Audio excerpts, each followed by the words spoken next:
It gives me great pleasure to introduce the president of the Chicago Community Trust, a speaker to the City Club of Chicago, who will introduce Mayor Lightfoot, Dr. Helene Gale.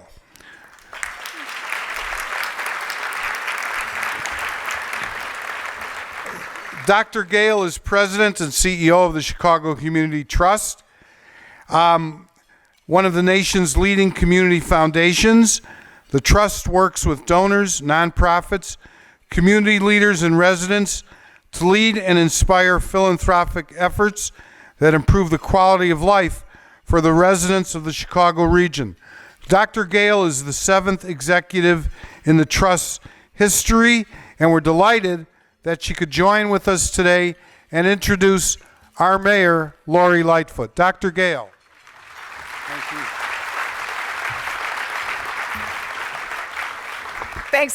Thanks so much. I didn't know I was getting an introduction to do the introduction, but that's great. So first of all, good afternoon to everyone. It's great to see such an incredible crowd out here today, and it really is my great pleasure and honor to be here to introduce our mayor and the important topic that she's going to speak to us about today. And the topic and the moment could not be more important. Our mayor is going to talk to us today about poverty. Now, I know poverty is not an issue that everyone likes to talk about, but it's something that we must talk about. It's a conversation that we must have if we want to come together to address an issue that has a profound direct impact on far too many families and communities here in Chicago. But equally, it impacts all of us as an interconnected community, and left unchallenged, it will have a compounded impact on our city for generations to come. As Martin Luther King so eloquently said, we are caught in an unescapable network of mutuality, tied in a single garment of destiny. Whatever affects one directly affects all indirectly. Now, many people know I'm a recent Chicagoan. I've spent the last several decades attacking health inequity and poverty nationally and internationally before I came here to lead the Chicago Community Trust. I came to Chicago with a commitment to working with its residents and its strong, vibrant civic community to tackle the toughest challenges here in Chicago. But instead of focusing on multiple issues, it became patently obvious that underneath so many issues that Chicago faces is this persistent and growing gap in wealth that increasingly plunges more and more families into poverty. And so that's why we at the Chicago Community Trust have made this issue of wealth inequity, especially the disproportionate impact on Black and brown communities, our highest organizational priority. But I didn't come to Chicago to wallow in problems. I came because of a belief, and one that has grown stronger with time, that Chicago, as the great American city, can solve its problems when it puts its collective will together. And that Chicago can ultimately serve as a model for the rest of the nation and really demonstrate what it takes to make a difference. As we will hear shortly from Mayor Lightfoot, there is no one factor, one cause that led us to the circumstances that we're facing today.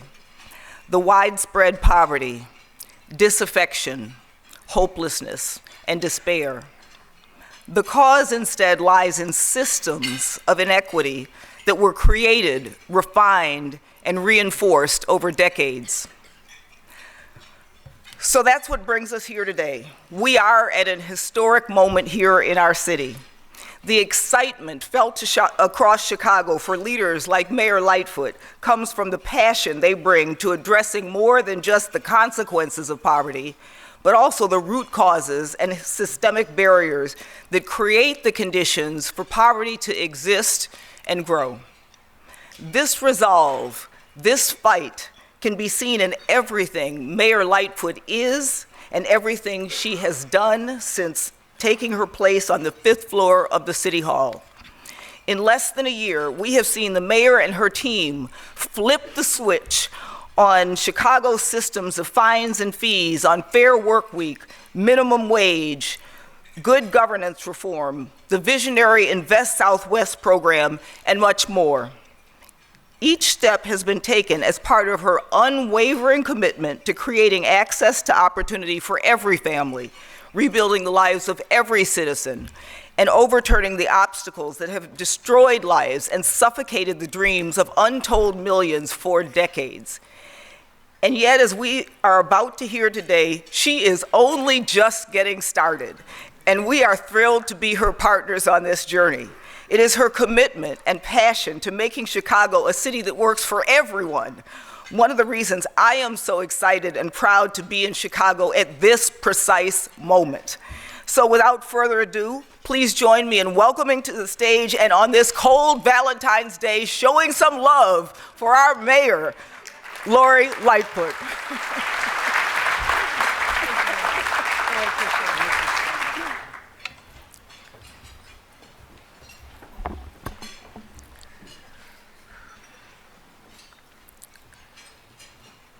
Poverty is killing us.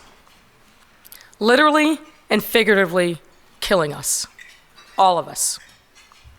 Not just the souls that are locked in seemingly unrelenting grip. The people who are hungry, without stable shelter, and no prospects for economic self-sufficiency. Those poor souls are suffering, to be sure, but so are we, the rest of us. When a child has to rely upon her school for food, or to have her clothes washed, we suffer. When a hospital feels compelled to build housing for a small percentage of people that use a disproportionate share of that hospital's emergency care resources, we are all losing. When the life expectancy gap for Black and brown residents in one neighborhood is 17 years or more lower than that of another neighborhood of mostly white residents, we are in trouble. And when we have to spend multiple billions of dollars, not just one year, but every year, without end, to police our neighborhoods because gun violence epidemic rages like a contagion, we are the worse for it as a city. Each of these markers, and many more, are the signs of communities in need of help. They mark a festering problem, signs that we are dying from the inside out. Am I making you uncomfortable? I mean to. Facing these hard truths is not easy. The process is painful, but face it, we must, and we must do this together, neighbor to neighbor. Without a united effort, a common sense of purpose, we cannot right the wrongs that have brought us to this place.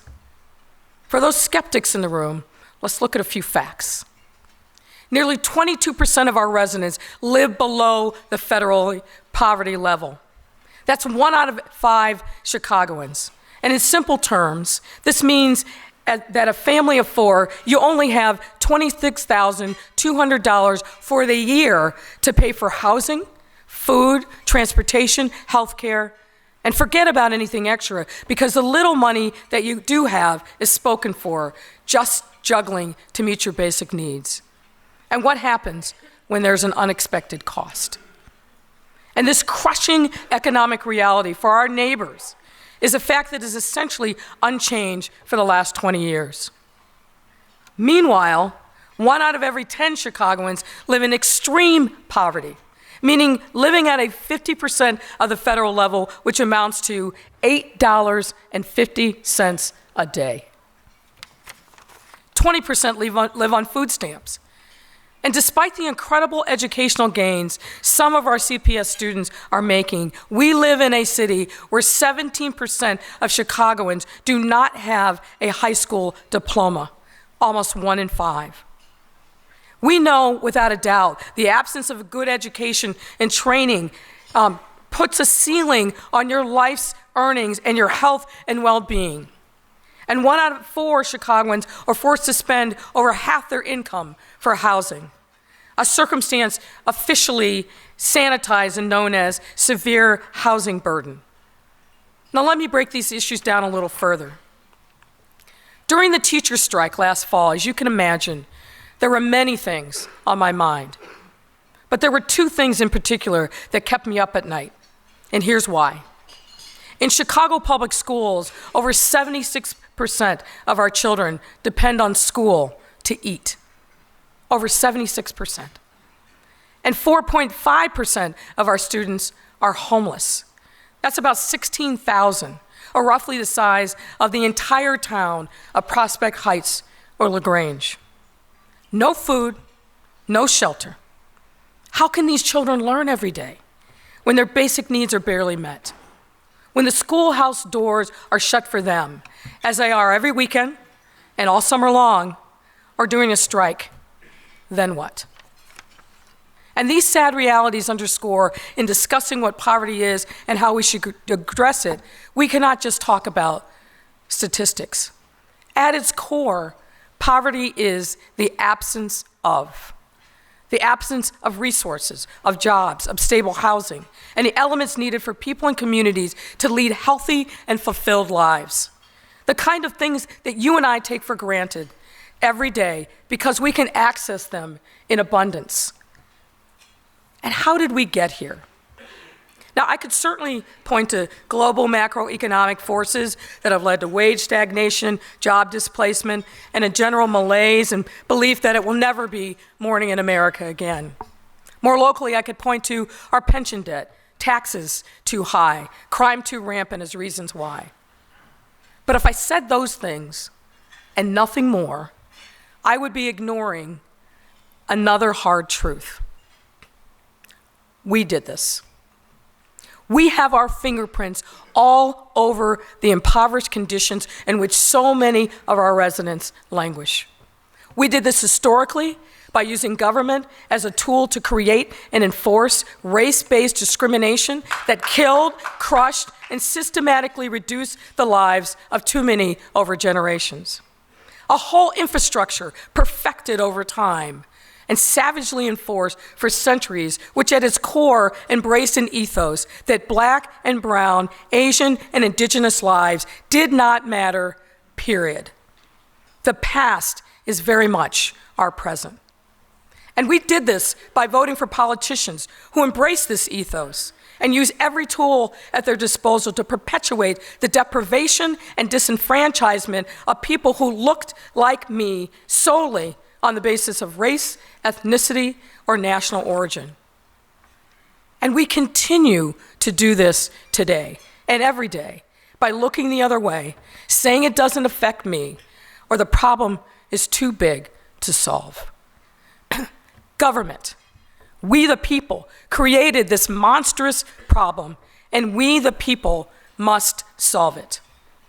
What motivates me and why I know we must act is because of our children. One of the greatest joys, but also the biggest challenges I face every day as mayor, is thinking about our children. If you are a parent, you know one of the best things ever is bearing witness to young kids experiencing unbridled joy. And the best, the absolute best, is when I am invited into that experience, usually with an incredible hug. But when I allow myself to be caught up in this bliss, I don't just walk away and move on to the next task of the day. I carry those children, their words and expressions with me. And over my tenure as mayor, I have seen way too many children in very dire circumstances, both physically and emotional, that I know will dramatically and negatively impact the trajectory of their lives. And what do I say to those children, their families, and their communities in which they live, that we visit but will not truly see them? That our investments downtown will somehow trickle down for the betterment of their lives? Or worse, that their lives are not as valued as others? How do I say that? And friends, how do you say that? How do we, as one of the greatest and wealthiest cities in the world, say that to our children? I cannot, And more to the point, I will not write off the tens of thousands of our residents who live in poverty, who struggle to live from paycheck to paycheck, and whose daily existence is a struggle for food, clothing, shelter, and the dignity of life that we all need to make this life worth living. I pledge here and now to work tirelessly to see our people and to use the tools of government to set up every resident for success.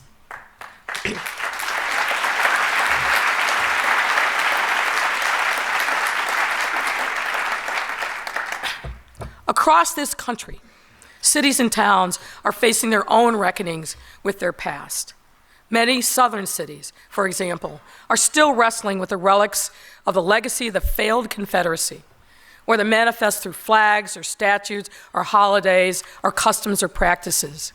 Other parts of the country struggle with reconciling what we did to our indigenous brothers and sisters. Here in Chicago, we must highlight and embrace the legacy of the Council of the Three Fires and teach our children about the United Nations of Chippewa, Ottawa, and Potawatomi Indians so that they know more than the story of Fort Dearborn. As a country, given the climate in Washington and other places, we are in a daily fight to preserve the importance of our immigrant and refugee communities and to protect our Jewish and Muslim brothers and sisters against the seemingly unrelenting hate that knocks on the door, or worse, walks down the aisle of synagogues and mosques. Here in Chicago, in this moment, we must also face our own history in order to determine our destiny. As I hope you now believe, poverty is at the heart of many of our woes.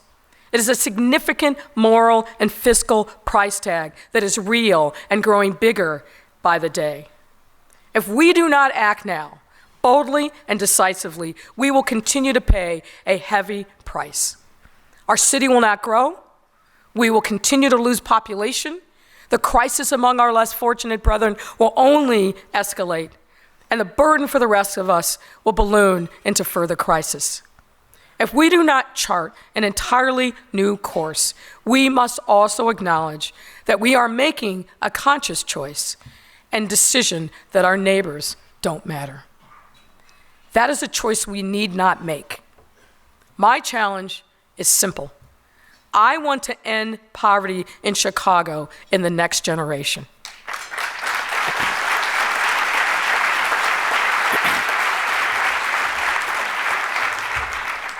2 months ago, I spoke before the Economic Club of Chicago, whose audience included many of the people in this room. During that evening, I outlined a vision for our city's economy over the next 10 years, a key component of which was this: continued growth in our downtown, but extending our economic focus and resources to our neighborhoods. Expanded, equitable, and inclusive growth. How do we go about creating that growth is what I want to talk to you about today. First, let me be clear. By growth, I mean growth that is truly comprehensive and inclusive and fully accessible. Growth will not only staunch the exodus of Black families and the displacement of Latino families from our city, but also draw those folks back to get our city back to 3 million residents. And the ability of our residents to fully participate in it is the determining factor or whether or not we succeed. That kind of growth, here and now in Chicago, must address poverty directly and tackle it head on. As you know, some parts of Chicago have experienced remarkable levels of growth and economic activity in recent years, resulting in our city leading the nation in corporate relocations and direct foreign investment, all of which are great things about which we should be proud. But as you can plainly see, that growth hasn't trickled down, and it hasn't done that for generations. These are slides representing geographic concentration of income over the last 50 years. For all our recent and long-term economic success, poverty and inequality have nonetheless grown at alarming rates in Chicago. Though poverty is felt across our city overall, it grew and became largely concentrated on our south and west sides, where inequality and poverty have now been the fact of life for decades. We as a city will stagnate, falter, and fall behind if we continue to allow it to do so. So what should be the next steps? First, as I noted, in addressing poverty in Chicago, we need to disabuse ourselves of the broken notion that poverty only costs us when we're poor. That neglecting communities is cost neutral, because it is not. Poverty, both in the form of resource inequality and economic segregation, costs all of us, rich and poor alike. And here in Chicago, we are paying for poverty and segregation every day. Poverty weighs heavily on our public resources through its demands on public health, public safety, and family and support systems, and is costing us in population. Anyone who's heard me speak before has likely heard me ringing the alarm bell on population loss. We will not be able to grow and build our economy or ease the tax burden on our residents unless we attract, retain, and grow our population. And we must be precise about who is leaving and who is being pushed out. Our total population levels have experienced stagnation or outright decrease recently. But the truth is that we have been experiencing population loss in Black Chicago for many years. And now we're seeing Latino families being pushed out by displacement pressures, while we're seeing a growth in white college-educated residents. Previously, these overall losses were countered by an influx of immigrant and refugees.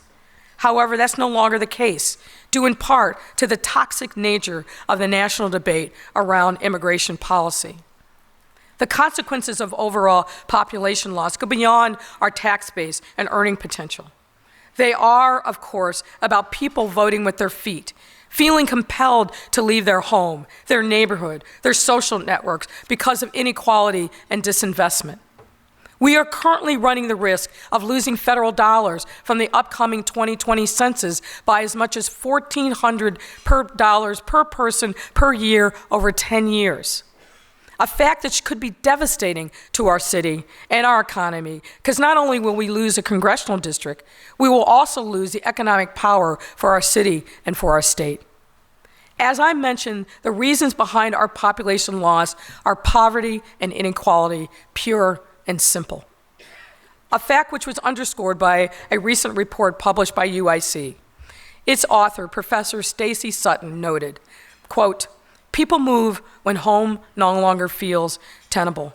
She went on to write, quote, "Working class Black folks are leaving because they can't afford to stay, which is not necessarily the same thing as gentrification.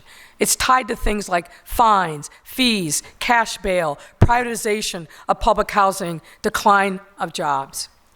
Now, notably, the report also made a point of dispelling the myth of African American population loss is being driven by reverse migration to the South.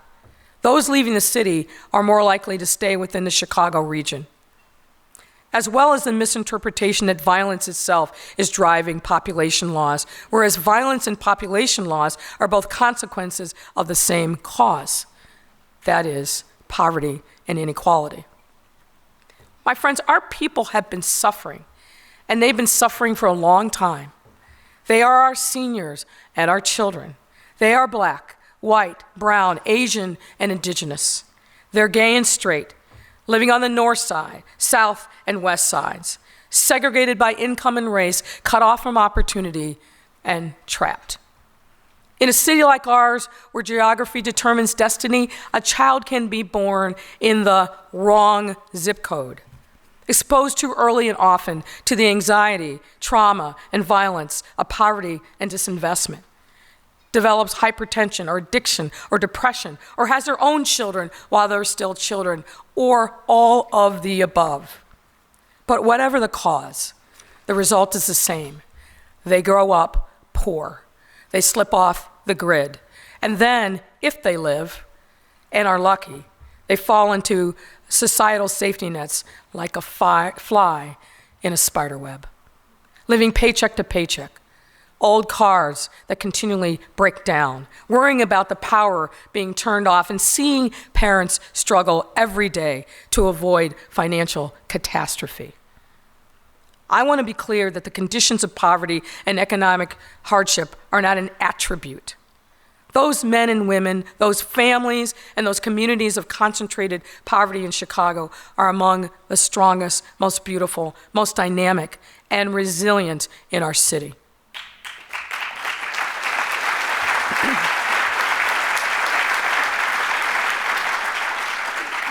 It is we who have failed them.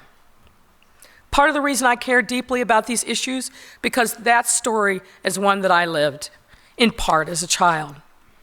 But for so many people in our city, with all of our wealth and talent, the daily story of their lives is exponentially worse. It is a story of poverty, the story of the absence of, that has been told and retold here in Chicago again and again and again.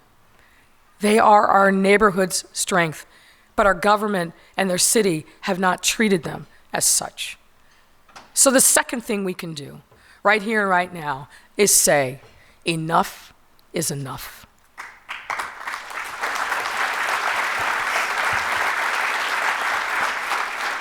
To turn around the fortunes of poor people in this city, my administration has taken a number of important early steps. We created the position of Chicago's first ever Chief Equity Officer, Candace Moore. Candace and her team are making sure that our policies and our practices, from HR to the budget, are both designed to advance racial equity and measured to ensure they are in fact doing that. Equity here means power, and we need to use the tools of city government to be a help and not a hindrance. We ended water shutoffs for non-payment by low-income homeowners because you know that water is a basic human right.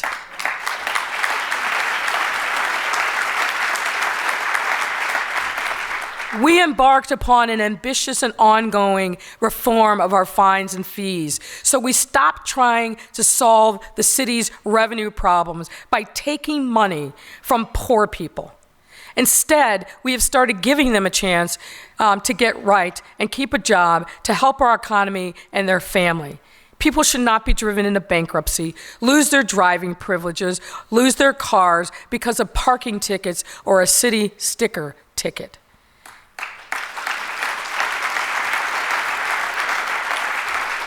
And yet thousands of residents face this fate year after year. Our initial reforms, which we did in partnership with City Clerk Anna Valencia, brought $11.5 million in debt relief to about 11,400 motorists, and much more to come. We're just getting started. Also, led by labor, but also joined by employers, we passed the nation's most expansive Fair Work Week legislation, which for the first time gives workers the ability to have an advanced schedule as mandated by law, to know when they will work so that they can plan for childcare or elder care or a doctor's appointment and manage their cash flow without the risk of losing their job.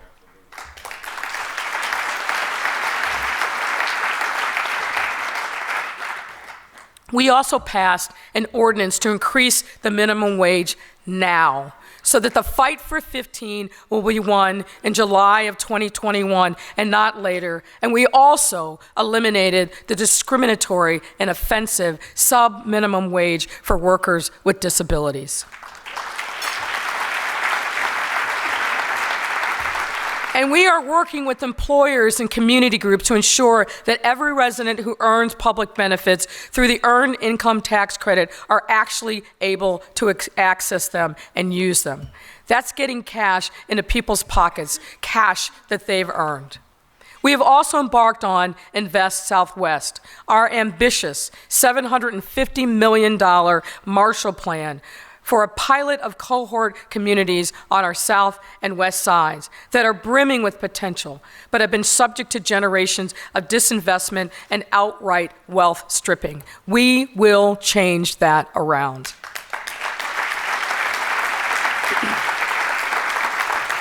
In our 2020 budget, we made simultaneous investments in mental health, affordable housing, homelessness, and violence prevention because, as you heard me just say, each of these issues impact and reinforce each other and are both cause and symptoms of economic hardship and poverty. And our many long overdue good governance reforms are at their core about making Chicago more equitable and accessible for every resident. They are a means to an end and not an end in and of themselves. Because if we don't have a government we can trust, one that is legitimate in the eyes of the public, we will not be able to move forward together or make the tough choices that we need to make to transform our future. Now, what ties all these together is the belief that improving our city through investing and empowering our people and investing in people struggling with economic hardship is itself a great bet. A belief that Chicago has what it fully takes to succeed, that the most effective government is the one that builds through inclusion and understanding, working with residents, not just for them, and works with partners who share those values. Throughout my time as mayor, my team and I have been working night and day on ways to uplift our residents, create opportunities, and include them in our economy. And while we are proud of the work that we have already accomplished, we have so much further to go. That's why today, I'm excited to announce our next steps in addressing poverty in Chicago, as well as our broader program to tackle it directly and for the long haul. Just as housing discrimination and the absence of affordable choices have been central to creating poverty in Chicago, housing will also be a central tool to ending it. Our policy in Chicago will focus on stable, affordable housing as a platform and first step to wealth building. We are working with you can clap for that.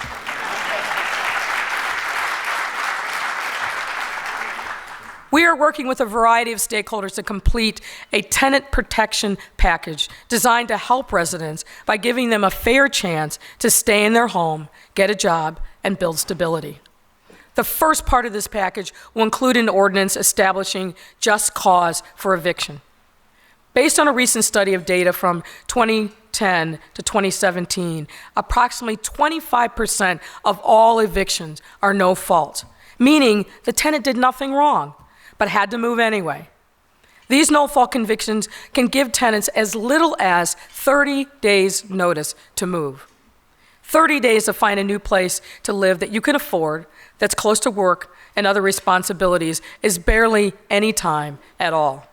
Our new ordinance will extend the notice period for no-cause evictions so that people can transition their belongings and their lives in a more reasonable amount of time. A second initiative which we will urge the City Council to adopt, is a just housing ordinance that mirrors a measure recently passed by the Cook County Board, which will require landlords to determine an applicant's ability to rent before considering their prior incarceration history.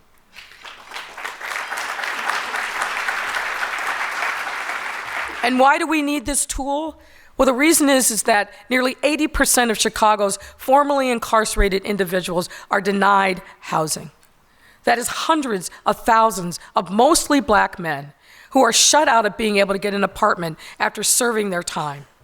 As a result, Chicago's homeless population is disproportionately formerly incarcerated, accounting for 55% of homeless men and 39% of homeless women. In the community of Woodlawn, we also hope to pilot a right of first refusal measure to address the displacement pressures from much-needed investment there. This will allow qualified community buyers who can include previous renters of that same property to have a right of first refusal to purchase certain multifamily buildings when an owner puts that building up for sale. And we will do this in order to preserve affordable housing. And also regarding housing, we will be lending our support to our friends in Springfield who are working to pass House Bill 2299, which mandates sealing eviction cases that were either no-fault evictions or when no judgment was handed down. We know from the data that if you have an eviction of any kind on your record, you are much less likely to be able to rent an apartment. And finally, I eagerly await the recommendations of the city's Affordable Requirements Ordinance Task Force so that we can expand the tools available to address affordable housing. We are doing all these things because they need to be done, but we aren't stopping there. Aside from housing, we are and will remain focused on workforce development. We need every single one of our 77 communities to have a pipeline to middle-class jobs. And how do we get there? As a city, we must enhance our efforts to ensure that jobs, as police, as fire, and other emergency responders, along with teachers and other professionals, are open and available to our entire city, particularly those people in those neighborhoods who have been locked out for way too long.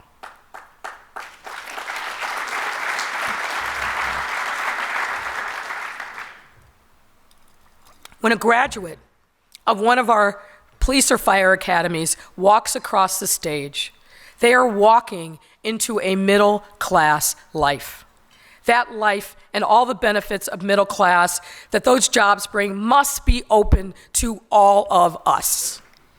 I'm also going to use the new Office of Labor Standards to lead the charge in bringing care economy workers, such as home nurse aides and daycare workers, who are overwhelmingly women of color and undocumented, into the mainstream economy.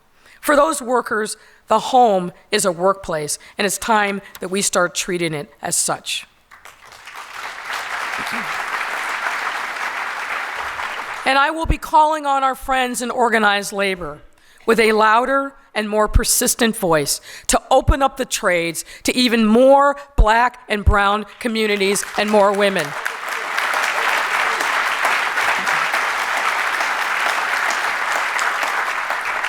We are inviting you back into our high schools. Just last October, I established the Career Launch Chicago, an apprenticeship program that will help connect CPS students to local businesses while these students are completing high school. And starting this spring, we will recruit our first cohort of apprenticeships. We intend to grow this to 1,000 apprenticeships by 2024. We are bringing a path to a good job back to our high schools. These steps are important, and I need organized labor to partner with us in other more intentional ways to combat poverty in our city. And we cannot forget that poverty also takes a psychological toll. Our fellow residents are suffering. I see a level of despair and hurt that we as a city have not addressed and that we have allowed to continue. That is unacceptable. So it is imperative that we deal with the mental health crisis all around us. This should be a city where you can lead a healthy, safe life no matter where you live.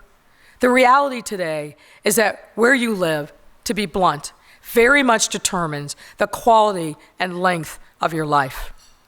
My Department of Public Health has a bold plan that you will hear about soon to increase life expectancy for all Chicagoans and reduce the stark and immoral fact that Black and Latino Chicagoans in certain neighborhoods live shorter, more unsafe, and unhealthy lives than their white neighbors, even a few blocks away.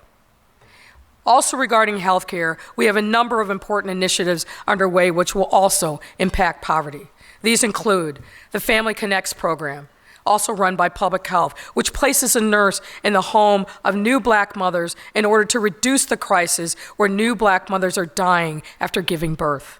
We will expand and build upon that program.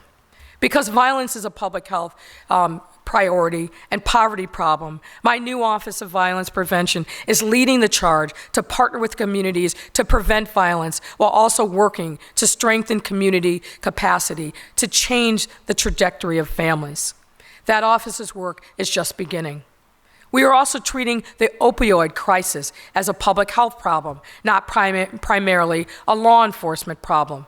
That problem, by the way, like deep poverty, is concentrated in Black Chicago. So that's where we are directing our resources. But for all that we can and must do as government, I know that we, as a government, will never have all the answers. Many people and organizations of goodwill have been toiling in these vineyards for decades. Let me briefly highlight Denerica Brooks, who works for Legal Aid Chicago. Denerica represents clients fighting to keep their housing in the face of unfair evictions. Denerica's work is deeply personal, as she grew up in Roseland, desperately poor, with her own mother needing the very services that Denerica renders to her clients every day. Please stand and be acknowledged. Thank you, Denerica, for all you do.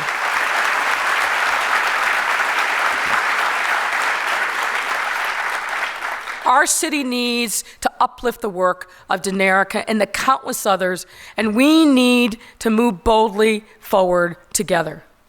We need your help. That is why I'm excited to announce that next Thursday, February 20th, I will be convening the first of its kind in Chicago Poverty Summit, entitled Solutions Towards Ending Poverty.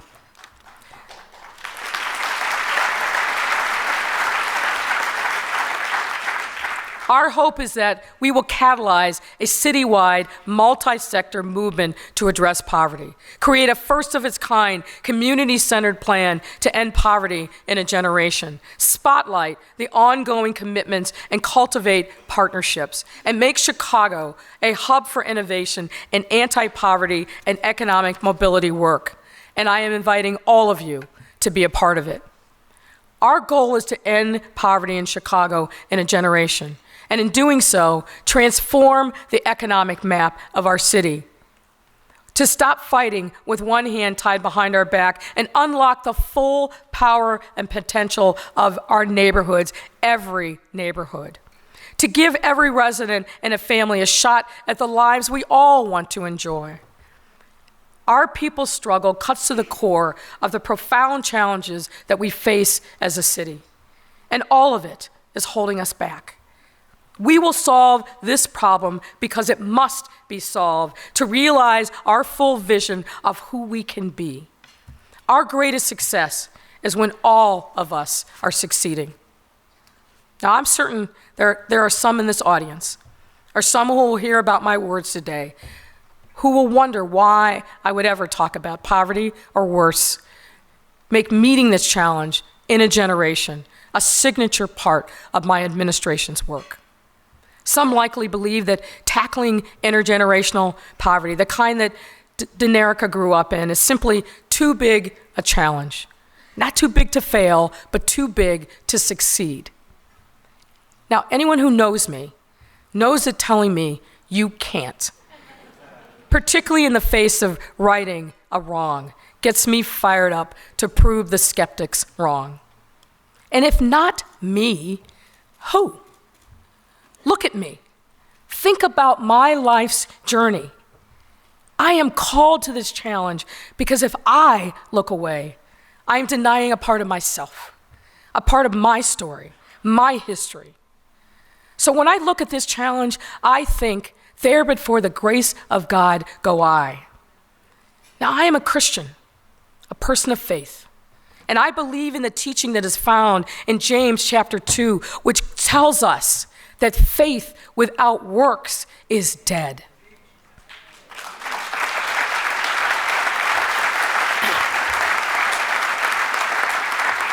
I try to live that value every day. And in the position that the voters have given to me, I have even more opportunity, but I would say even more responsibility to live out that simple but powerful verse. Now, I know not all of you are Christians, I know that. Not all of you are people of faith. And I know that often in these dark times, our core beliefs are tested. But if you are a person with heart, someone who believes that we are better together, then walk with me on this mission of our lifetime. Walk with me and join the thousands of other people who labor every day to make life just a little bit better for someone in need. We can and we must do better for ourselves and for our children. I want to be able to look in the eyes of our children that I see every single day, and I want to see reflected back to me, not neglect or despair, but that unbridled joy and hope because we have shown them love and compassion as a city and as a people.